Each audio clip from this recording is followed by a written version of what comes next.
मध्ये गृहराज्यमंत्री योगेश कदमांनी केलेला दावा फडणवीसांनी खोटा ठरवलाय। गायकवाडांच्या विरोधामध्ये तक्रार दाखल करण्यात आलेली नाही असं विधान योगेश कदमांनी केलंय।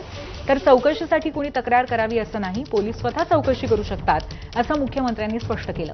मात्र चौकशी आणि कालावधी संदर्भात अजून फडणवीसांनी स्पष्टता केलेली नाहीये, त्यामुळे संजय गायकवाडांवरती काय कारवाई होणार हे पाहणं अजूनही महत्त्वाचं असेल।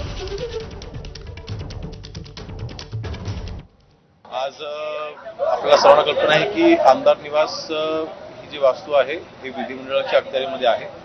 माननीय अध्यक्ष महोदय आणि सभापती महोदय ह्याच्यावर योग्य तो निर्णय घेतील।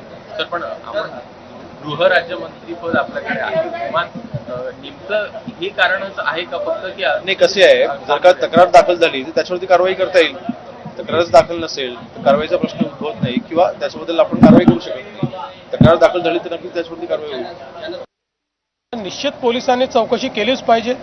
पोलीस चौकशी करतील याच्याकरता कोणी कंप्लेंट असण्याची आवश्यकता नाही आहे। त्याच्यामध्ये कॉग्निझेबल ऑफेन्स जर होत असेल तर त्या संदर्भात पोलीस योग्य कारवाई करतील। आपण एक गोष्ट लक्षात ठेवा की काही कॉग्निझेबल ऑफेन्सेस असतात, काही नॉन कॉग्निझेबल ऑफेन्सेस असतात, त्यामुळे त्या कॅटेगरीमध्ये या संदर्भातली कारवाई होईल। शेवटी फोर्स किती यूज केलाय याच्या आधारावर तो ऑफेन्स ठरतो।